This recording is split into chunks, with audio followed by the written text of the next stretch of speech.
I am Noah Diaz. What is there to know about me? I was raised out in Brooklyn. I got a little bro who calls me Sonic. And if I gotta help save the universe in order to save the people I love, well then that's what I'm gonna do.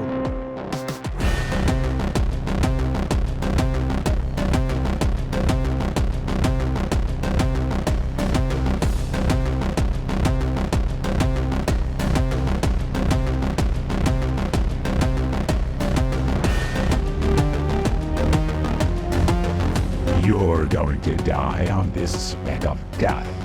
I can think of no better place to bury you.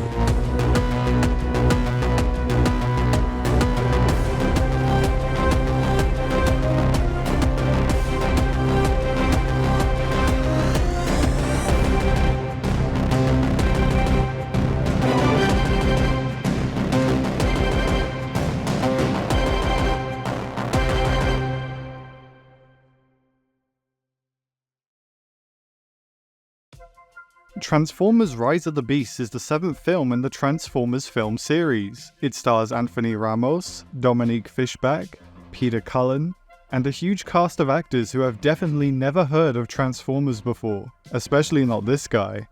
Wait, you're not an actor? Or are you?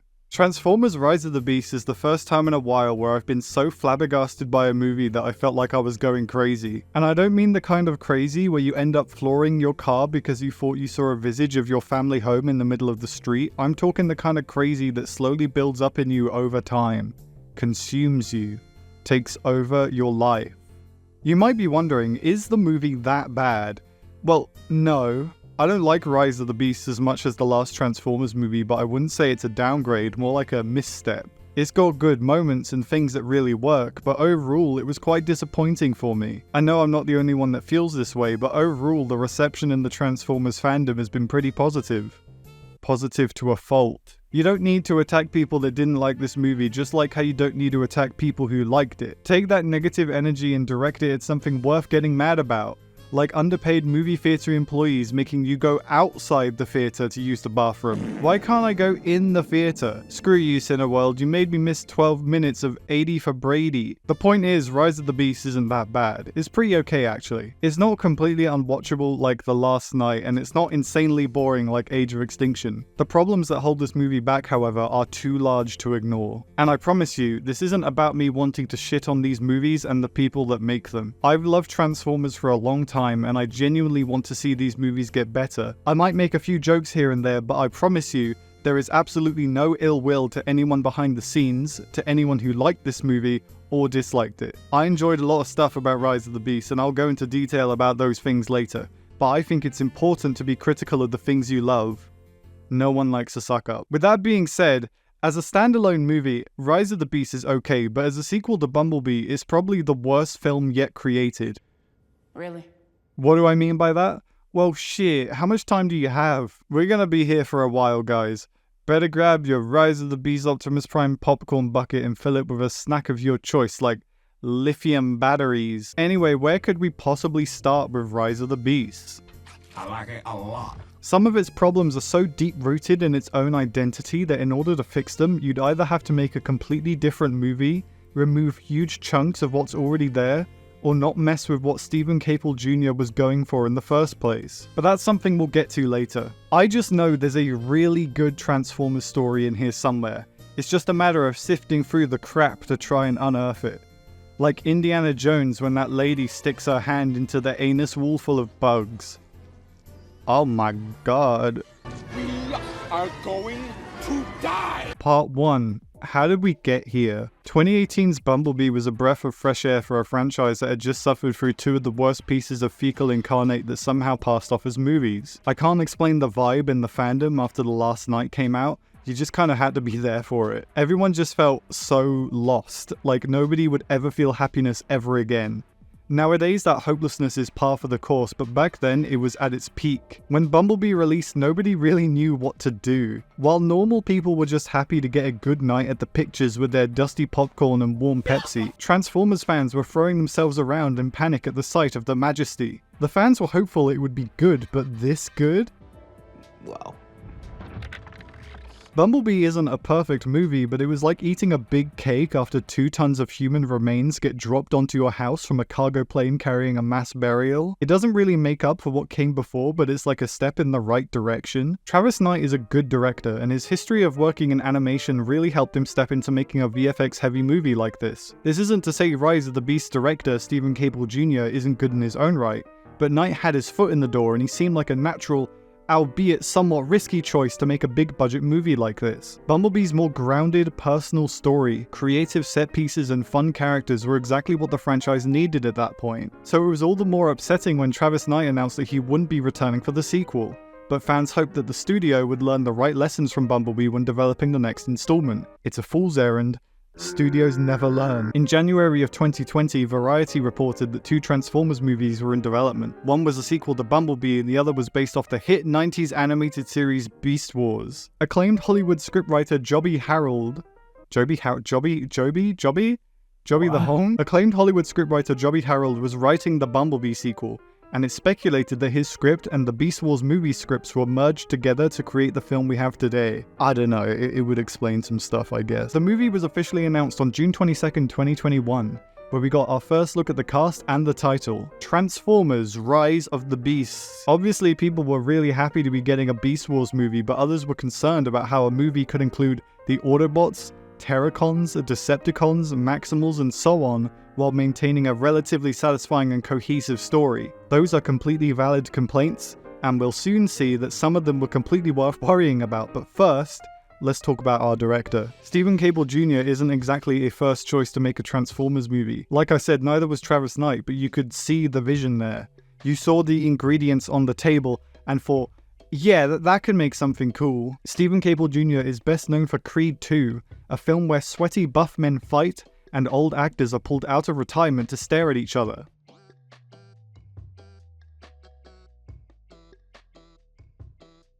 Transformers is a huge learning curve for me. Like, there's a lot of really cool things, and I basically went to film school all over again. You know, I worked hard with the visual effects department, and especially Gary, who was our visual effects supervisor, and every weekend during prep, I would literally take classes. He would break down like how a shot is done in like the CG world, and it was super helpful. It was super helpful for me to kind of find my rhythm and my style and how I want to approach everything. And it was far different from anything I've actually worked on before. But when you really dig deep into the kind of director Stephen Cable Jr. is, you can see why he was chosen. He's energetic, he's not Michael Bay, he's a fan of the franchise, he treats his actors good, he's not Michael Bay, he's down with using practical sets and locations, he's good looking, and he's not Michael Bay. Stephen Cable, who directed this, has infused a lot of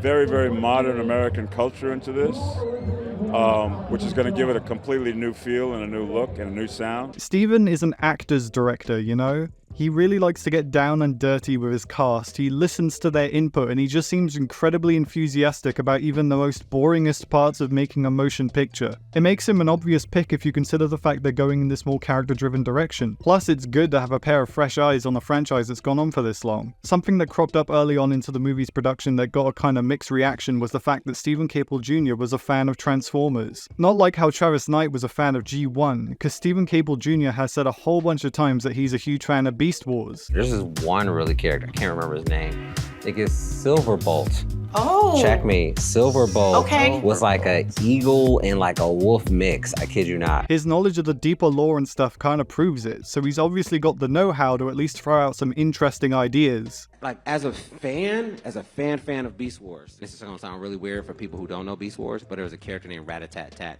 that was in there. I know, laugh, please do, it's a weird name. You mean Rat Trap? The mouse? Who the hell is Rat-a-tat-tat? And it's goofy, but I feel like there's something there with him that I would love to like I had ideas about him even in this film, like how to utilize him, because his character had like really cool twists and turns like throughout the whole entire franchise. He did? I mean, he kind of started off as a snarky asshole who grew into a loyal friend, but I wouldn't say that's a twist. So it's just like him as a character in Beast Wars, like how would that transfer over to a live action film? You know, this kind of like Snakey-esque character who had his like lisp and everything else. Like, he was just an interesting character. I've never seen the Transformers before. Snakey? A lisp? Who are you talking about? Dinobot? Waspinator? Are you sure you know what you're talking about? The worry some people have with directors who are fans is that they'll make something super safe and lame and cluttered, something full of references that add nothing to the story and are just there to make you point and clap. Does Stephen Caple Jr. fall victim to this? Well, we'll get into that a little later. So you have a good director, a stacked cast, a good foundation to build upon with the previous movie, and the entire Transformers universe to play around with. So what the hell happened? I'm sorry, no. Wait, who is that acclaimed Hollywood scriptwriter again? Oh no. Oh no. It's fine. People have highs and lows, you know? I don't know if it's a good idea to start pointing fingers just yet, or blaming everything on one writer or producer or the director before we figured out what went wrong. Any number of things could have happened. But speaking of that, part 2. Hands off, Lorenzo. Lorenzo di Bonaventura is a film producer with a respectable track record. He was one of the guys who got The Matrix off the ground, and he purchased the rights to Harry Potter for Warner Brothers. He was at the foundation of 2 of Hollywood's biggest film franchises, so it makes sense why Paramount picked him to help make their little independent movie called Transformers. With the success of the first Transformers movie, Lorenzo cemented himself as one of the biggest producers in Hollywood, and oversaw every other Transformers movie since. Now, look, nobody likes studios. They're grimy, sleazy, greedy, scummy, homophobic, and allow crimes to be committed on their lots. But Lorenzo isn't a faceless board of suits, he's just a guy doing a job. I get that it's hard to sympathize with a multi-million-dollar film producer, but I think the constant attacks on his character for shit that he has no direct involvement or control over is really unjustified when the blame needs to be pointed elsewhere. Of course, there are valid reasons to dislike him, but everything wrong with these movies isn't his fault. People write all these wild theories about how Lorenzo is Michael Bay's guy on the inside, and he's intentionally sabotaging the Transformers movies to make the studio consider bringing back Michael Bay. If Lorenzo really was as controlling and demanding as they say, then surely Bumblebee would never have been made, right? He would have demanded more action, he would have wanted it to be more like Michael Bay's movies. The theory crumbles like my toilet if you think about it for more than 2 seconds. For a big shot Hollywood producer, Lorenzo actually gives his directors a lot of freedom to make whatever they want. I think that's kind of respectable. You look at Kevin Feige, who practically looms over every Marvel Cinematic Universe project to ensure it's as safe and crowd-pleasing as possible, and you start to realize that Lorenzo might actually be a dream to work with. I'm not saying he's perfect. He still has to save face to the studio heads, and he was really rude on the Rise of the Beast press tour. So my question is, this movie has been quoted as it's a prequel, it's a sequel, and it's a reboot. I think each term carries a different expectation and pressure. So for the director and for the actors, if you wish to contribute, is that which is the heaviest term to carry and which is the lightest for you? There you go, Lorenzo. I mean, if you look at it from a timeline point of view, it follows Bumblebee. So, but it is a prequel in that it's before all the previous movies. So it sort of exists in its own way. What I don't think it is a reboot. Because it's still our characters. One of the things that Steven brought to the table right from the beginning, which was so great, was the idea that when we meet Optimus Prime, he's different than what we think of him.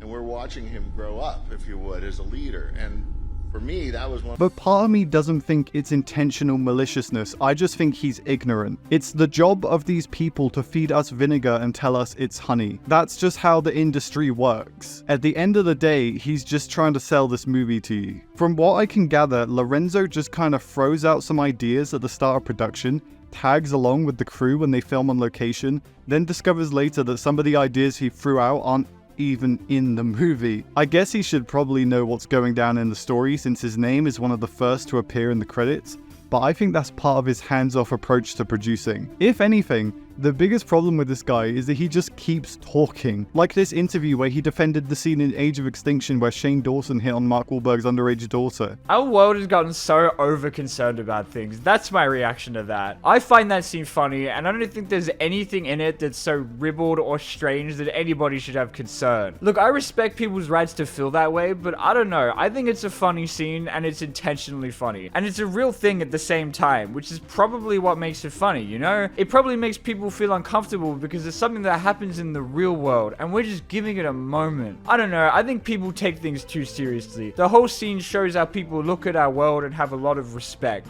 Come on, you guys, have a little sense of humor. The truth is that Hollywood is a business, kids, and the films Lorenzo's been a part of have a combined gross of over $7 billion. That looks really good on a resume, quality of the movies aside. It's no wonder they kept inviting him back to produce the Transformers series. There's gotta be a reason they keep making so much money, and the studio probably thinks it's partly his doing. This is all speculation, I'm not a producer. I just feel like, with what we know, Lorenzo gets somewhat of an unfair rap. And the biggest problems with these movies have very little to do with him. The guy needs to get fired. He knows nothing about Transformers.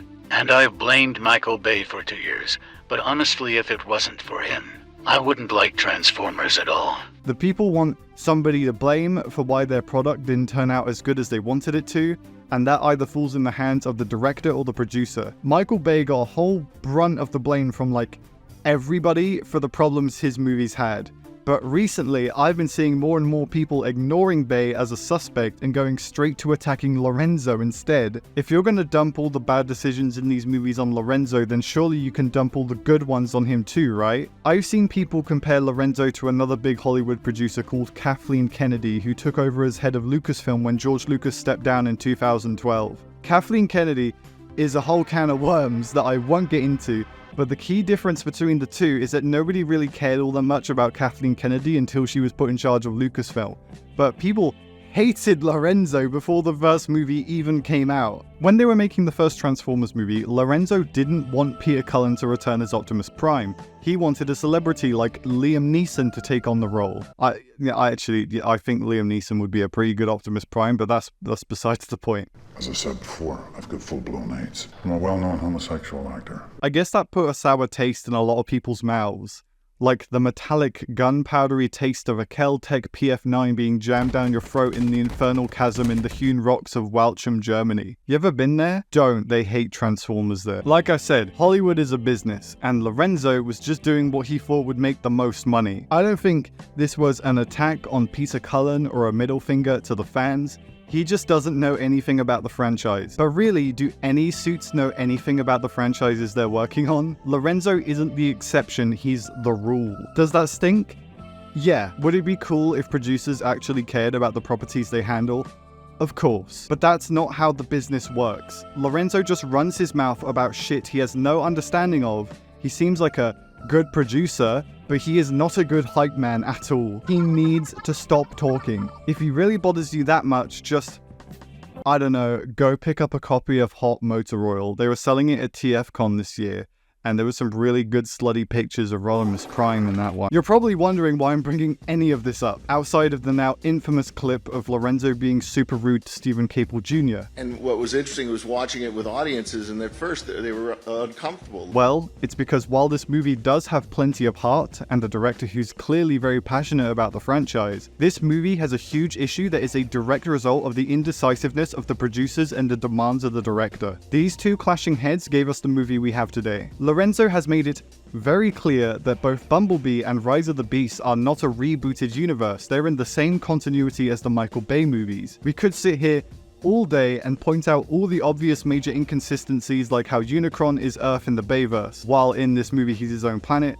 But I've got a I have no mouth and I'm a scream roleplay session later, so I don't have much time. I doubt Lorenzo is the sole reason these movies are refusing to do their own thing, but he's been taking the brunt of the blame for all this confusion, which is why he needs to shut up. He just keeps talking about it. It's a sequel to Bumblebee because sequentially Bumblebee's 1987 and this is 1994, and the first one was 2007. So we really look at it as a pretty continuous timeline. But it is a prequel in that it's before all the previous movies. Meanwhile, Stephen Caple Jr. said that he doesn't really care about continuity or any of that stuff. He's actually gone on record as saying, "They were freestyling. Unicron is planet Earth. It was things like that. Cool concepts, but that's a lot to unravel. And will we ever see Unicron? Because now it's Earth. Probably a reason why they stopped right there. So like, for me, I'm not worried about it. It's about what's best for the movie. For me, I have my classics. We got movie 1 with Sam Witwicky, it's a classic. Then we got 3, Some of the best action I've ever seen in any movie, best Transformers battles. Like, it was really good. Those are the movies. They're like standalones for us. We just make sure about our story and if it tracks through each one we make. If we tried to hold ourselves to what another storyline / timeline was, we'd definitely be in trouble. Because at a certain point, I don't think anyone knew exactly where they were going with 4 and 5. Aside from Cable Jr. badmouthing Transformers 4 and 5 like an absolute legend, he's made it clear that he just desperately wants to do his own thing. But somebody is really concerned about him stepping on the toes of what Michael Bay has done. This leads us into a big problem that we'll get to later on. Just put a pin in Lorenzo's face and try to remember, okay? I know you can do it. You can remember the names of like 600 Transformers, I'm sure you can remember this. For now, why don't we start talking about the actual movie? I guess I had to get round to that at some point. If I'm gonna start with anything, I suppose I'll start with the part of this movie that irks me the most just to get out of the way. It's something that's bugged me since I saw the movie on release day. And no, it's not the fact that the guy behind me in the movie theater kept asking when Megatron was going to show up, even though I was asking the exact same thing. Well, I want to see Megatron in this movie. Good. Where are you, my grey and purple king? I miss you more than my pancreas. Part 3.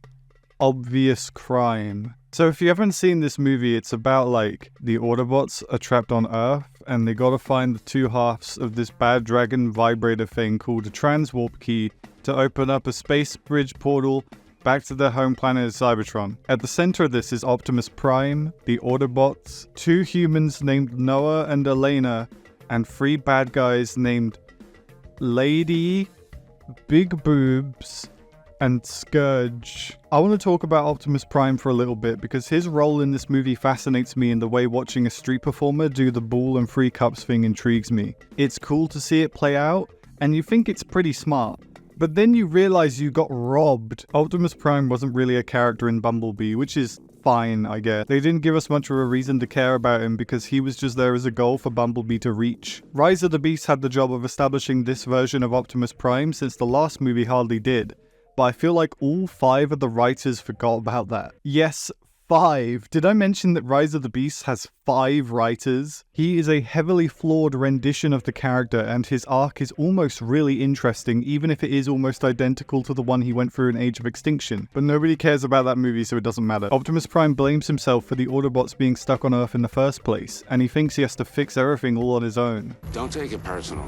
He just misses home. And I think he blamed himself for us getting stuck here. Prime feels like it's his fault we've been stranded here. Like, he has to fix it all on his own. Yeah, I just said that, asshole. I mean, obviously, he has to come to terms with all that stuff and he learns to work as a team with all of his fellow Autobots by the end of the movie. That's all fine.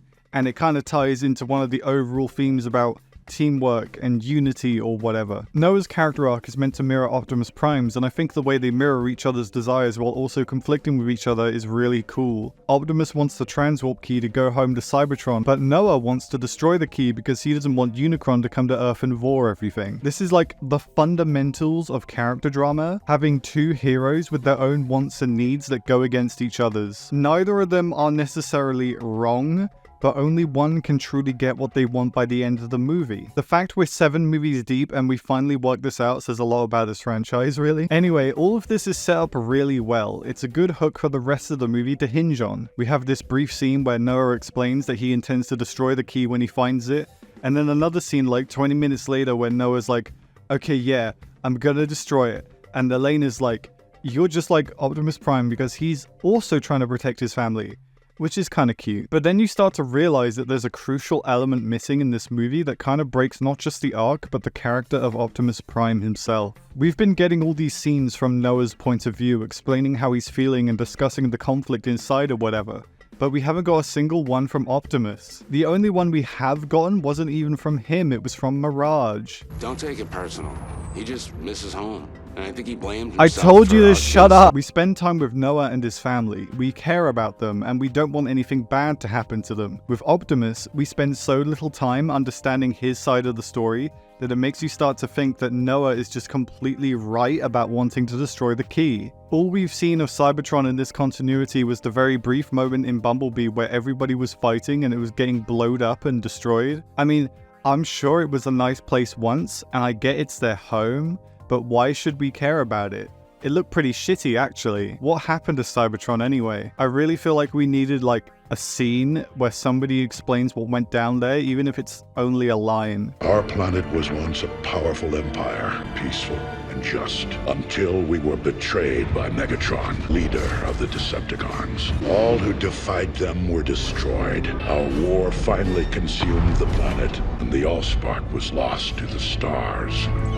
It's not much, but it's like something. It was a peaceful planet? Sure, okay. It's a bummer that this war happened then. It's ironic because this is an issue that was somewhat fixed in the movie's original opening scene. I am Optimus Prime, leader of the Autobots, or what is left of them. 7 years ago, we fled Cybertron as it fell to the Decepticons. Again, it's not much, but it's like, your home planet fell to these evil Decepticon guys from the last movie? Damn, that's terrible. I'm sorry, man. Alright, you staying? Till you talk to me properly, yes. There's this really good scene in Doctor Who where the Doctor sits down with his human friend Martha and begins describing his home planet Gallifrey. It was lost in a war that happened off screen. Sound familiar? Like, sure, if you'd seen the show since the beginning, you'd probably care quite a bit about Gallifrey, but the show's return in 2005 brought a whole new audience that didn't have that connection. There was a war. A time war. The last great time war. My people fought a race called the Daleks. For the sake of all creation. We lost. Everyone lost. They're all gone now. My family. My friends. Even that sky. Oh, you should have seen it, that old planet.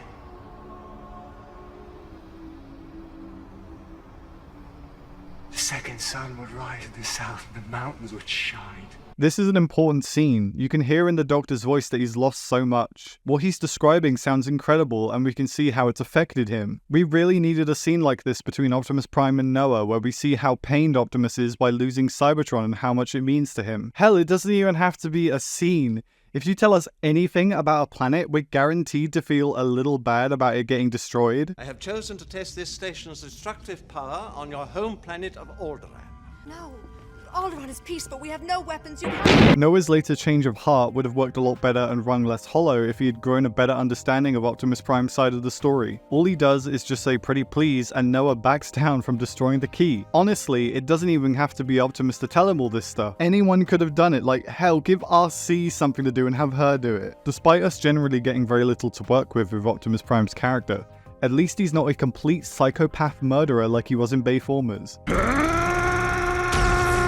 When this movie came out, some fans were pleased that Optimus Prime didn't kill that many people in this movie, to which I say, grow a pair. I'd get if you were happy he wasn't completely deranged. I'm happy about that too, but people are just happy that he doesn't take that many lives in this movie. I was curious if that was even true, so I decided to make a fun game. How many people has Optimus Prime directly murdered in the live-action Transformers movies? Let's find out, shall we? Transformers 1. Optimus Prime takes this guy and puts him in a headlock and saws his entire freaking head off. Total direct murders 1. Revenge of the Fallen. Optimus Prime shoots this giant guy right through the head in a murder that's so brutal that Ironhide actually has to look away. Optimus Prime rips this guy's face apart with 2 hooks, and Optimus Prime rips the Fallen's face off and then stabs him in the heart and crushes it before his very eyes. Total direct murders 3. Dark of the Moon. Optimus Prime does a sick flip and cuts this snake's head off. Optimus Prime dives through a building and cuts an even bigger snake in half. Optimus Prime charges into battle, stabbing and blowing up 10 different Decepticons, then proceeding to jump onto Shockwave and rip his throat out. Optimus Prime shoots 2 spaceships out of the sky, killing at least 2 Decepticons. Optimus Prime rips the head off of the surrendering Megatron and violently blows up a guy who was pleading for mercy. Total direct murders 17. Age of Extinction. Optimus Prime kills at least 3 humans as he explodes out of the ground, and then proceeds to kill 4 more as he exits the barn, killing a 5th behind this tree. Optimus Prime jumps off of Grimlock, impales a guy into the ground, cuts another in half, and then shoots another in the heart. Soon after, he cuts another guy in half again. Later on, Optimus Prime explodes Kelsey Grammer, soon following that up by cutting Lockdown in half before blowing up a huge grenade and murdering 17. Total direct murders 31. The Last Night. Optimus Prime stabs these 2 guys to death, and then later on cuts off the heads of 6 guys in one swing. I actually did this once outside of a Hollywood bowl, except they weren't robots, they were CIA agents trying to take ibuprofen from me. Total direct murders 8. Bumblebee! Optimus Prime shoots 3 guys, jumps up, shoots another, then proceeds to grab Thundercracker and throw him into the ground, and he doesn't get back up. He might be unconscious, but that might be wishful thinking on my part. Optimus Prime shoots a jet out of the air. Optimus Prime shoots this guy, kicks this second guy away, shoots a third, and then the second guy that he kicked returns and gets shot twice in the chest before Optimus rolls over and kills 2 more. Total direct murders 11. Rise of the Beasts. Optimus Prime does a spin and cuts this guy in half. Optimus Prime rips this guy in half and then throws him at one of his friends, causing him to fall apart like Lego. We cut to Optimus and see he's just gotten done stabbing a guy in the chest. Optimus does this. Time to show you the real power of the Prime! Optimus Prime blows up this control panel, causing at least 6 others to be exploded. Total direct murders 11. Thanks to this chart, we can now calculate the average kill count of Optimus Prime per movie is 11 kills, which just so happens to be the exact number of kills he adds to his list in both Bumblebee and Rise of the Beasts. You're happy he's not a murderer? He's at his average killing pace in this movie. I was being generous by not counting the possibly hundreds he gets killed by blowing up this panel at the end of the movie. Optimus Prime isn't Superman. Him not killing isn't an integral part of his character. We're shocked when Superman kills because it goes against everything he stands for. Optimus Prime killing is just another Tuesday. He's noble and peaceful, yes, but he's still a soldier. I understand the one for Optimus Prime to be a pacifist, a peaceful beacon of hope for the rest of the Autobots and by extension, the universe to look up to, but it doesn't really work in practice unless you're making a show for babies like Rescue Bots. On multiple occasions, Optimus Prime has gone through an arc where he learns that the only way the war is going to end is if he frickin' murders people. Oftentimes, he doesn't want to kill Megatron, but he's given no choice. It's a means to an end, and it's the only way the universe could ever get better. He starts out as that hopeful pacifist, and he still is, but with an edge. I don't know where this idealistic, no-killing version of Optimus Prime came from, because he wasn't even a pacifist in G1. He was totally about to execute Megatron in the original movie. He even told Hot Rod to get out of the way to ensure the fatality. Out of the way, Hot Rod! The point is, Optimus Prime can totally murder, and that's fine. The issue for me and many others comes when they decide to make Optimus Prime an insane psycho murderer with no remorse or sympathy for his victims, I mean enemies. A problem arises in this movie that's very close to the heart of this debate, and it's a fundamental misunderstanding of Optimus Prime's character. When you look at the core characteristics of Optimus Prime's character, there's a whole bunch of universal constants. He's brave, he's noble, he's caring, he's red. But to me, the most fundamental pillar of his character is a trait he's had since the very beginning. One of his most famous quotes that sums up his whole deal. Why are we fighting to save the humans? They're a primitive and violent race. Were we so different? They're a young species. They have much to learn, but I've seen goodness in them. Freedom is the right of all sentient beings. Optimus Prime, deep down, is a beacon of kindness and sympathy. He puts the needs of other peoples and planets ahead of the Cybertronian race, even if it's a detriment to him. We will find a way to save Cybertron, but I cannot allow you to destroy Earth. We should have been allies, you know. Imagine what we could have accomplished. But you never had the manifolds to do what needed to be done. I have the manifolds to stand up for those who cannot stand for themselves. Cybertronians are inherently powerful. They're some of the largest and strongest peoples in the universe. Just a small number of them could conquer worlds, whole galaxies. Optimus Prime knows this, and he uses the position he has to try and push a message that those with the ability to help should do so. That nobility is what got him the role of Prime in the first place. Not because he's strong or a good fighter. His pure kindness is his defining character trait. His love of the universe and endless drive to protect those that can't defend themselves, no matter the cost. Optimus Prime has gone through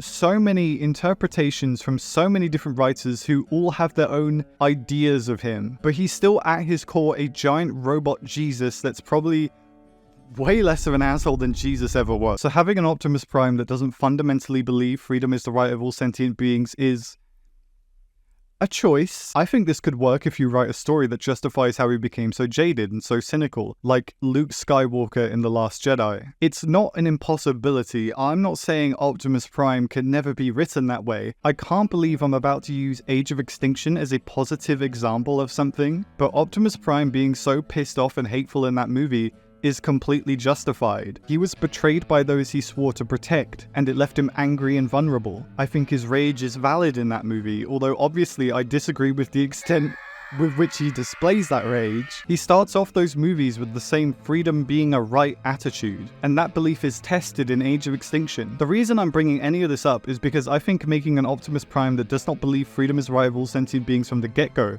from the very beginning, is gonna need a lot of explaining. Would he just be chosen to be a Prime because he's strong? Because he's red? Red like a fire truck? You might disagree, but having an Optimus Prime that doesn't believe in one of his core fundamentals is something that the movie should challenge instead of brushing over, which is exactly what Rise of the Beast does. Any hints that somebody might have a problem with what Optimus Prime is saying about humans are gone as quickly as they appeared. Mirage makes a couple of human friends in this movie and at no point tries to tell Optimus to stop being a big hater. How is anybody supposed to look up to somebody that doesn't believe this race, that obviously can't fend for themselves, is worth trying to protect? Is everybody just okay with Optimus Prime hating an entire race for no reason? Are they blindly following him just because he's the leader of the Autobots, or do they secretly hate his blatant xenophobia? We get this scene later in the movie where the big monkey named Optimus Primal takes Optimus Prime to this tribe of humans in the middle of the Peruvian jungle, and Optimus Prime is like super confused and says, "You allied with humans?"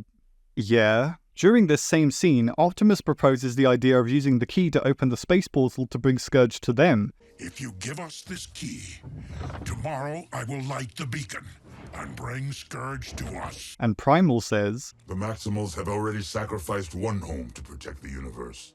I won't risk losing another." So like, was Optimus seriously considering destroying the entire planet to get back to Cybertron? Why aren't the rest of the Autobots super shocked that he would even propose this? Why isn't Noah or Elena or Mirage? Is he meant to be the good guy? He is not the Optimus Prime I imagined. Is it because Earth changed him or because he sucks? Optimus Prime dislikes humans, and at first I thought it was because Noah screwed them over by not getting the key in time. But I guess he just had a distaste of humans altogether before that anyway. He even says to Bumblebee that Earth isn't their world, so it doesn't matter, like they shouldn't even protect it. "At least Mirage is one of us. We should not be relying on a human."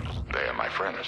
"I know one was good to you, B, but this is not our world. The humans will always protect what is theirs. We can only trust our own kind." Hey, why does Optimus keep calling Bumblebee just B in this movie? "I know one was good to you, B. B! B!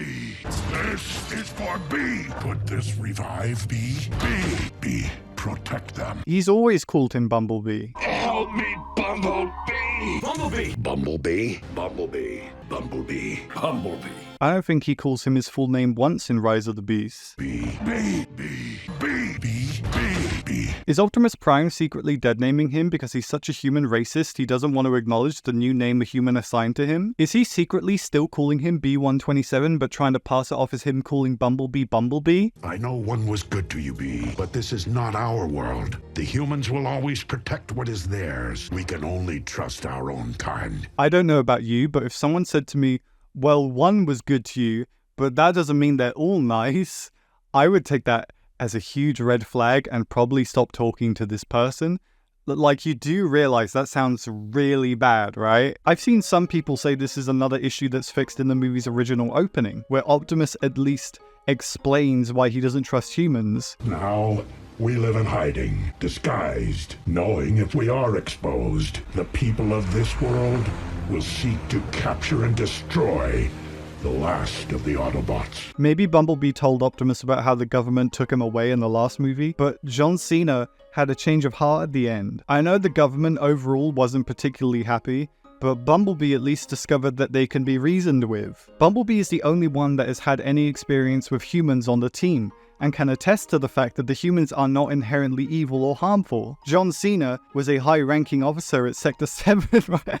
Like, I'm just imagining, like, actual John Cena. John Cena was a high-ranking officer at Sector 7, right? Surely he can make a case for the Autobots. Has Optimus Prime ever even put any thought into communicating with humans in any way? I'm not outright saying that Optimus never believed the freedom thing, but we never really get an explanation if he's always been this way or if he just started hating humans because he's been trapped there for so long. It could have worked if he had to relearn that feeling, but again, we're never told he ever felt that way in the first place. In the Bumblebee movie, this is Bumblebee's mission according to Optimus Prime. We will fight on, but we must find refuge first. I found a planet that's well hidden, Earth. You will travel there and establish a base for us. Once we've gathered the others, we'll join you. You must protect the planet. If the Decepticons find it, then our people are truly finished. Old friend, you kept this planet safe. Because of you, we have a future, B-127. With what we know in Rise of the Beasts, it just kind of sounds like he wasn't all that concerned with endangering the people of this planet by sending Bumblebee there, and he wanted Bumblebee to make it an intergalactic pit stop. When he says, "You kept this planet safe," does he mean the people of the planet or the planet as a whole? Does he care about the humans, or is he just happy that he can build his Phillips 66 gas station there? What's really weird to me is the fact that Paramount released another movie this summer with the exact same character arc but done in a much better and more satisfying way that didn't feel out of place for the legacy character they were giving it to.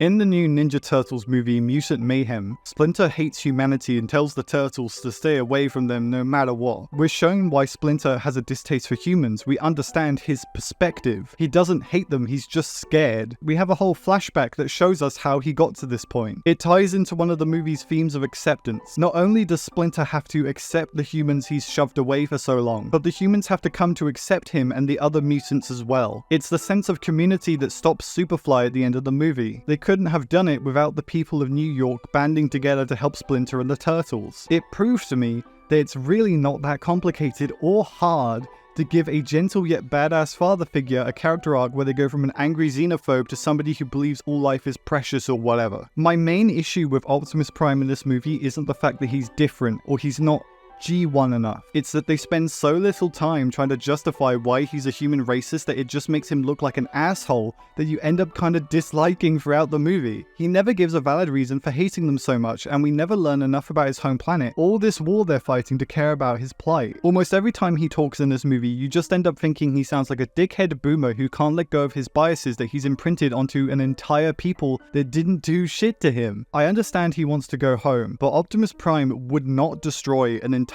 civilized world to further his own wants, no matter how desperate he was. He would not put himself before anyone else. It feels like they just really wanted to give him a character arc without considering how it would reflect on him in the slightest. Like they put Optimus Prime into this position where he's wildly out of character without taking into account that he's completely invalid in those feelings. The movie hardly calls him out for it. By the end, he apologizes, but it's too late now, idiot. What made you change your mind? The 4 lines of dialogue you shared with Noah? Or the fact that Maximals were friends with a tribe of humans in the woods? Was it the fact Noah didn't destroy your bad dragon vibrator? Oh, so humans aren't all bad? They weren't all bad in the first place. That was like the last thing Bumblebee told you before he died. Why did you never listen to him? Because he's young? Because you think you're smarter than him? Optimus Prime takes everyone seriously, regardless of age, authority, social status, and oh yeah, species. So I changed up Optimus Prime.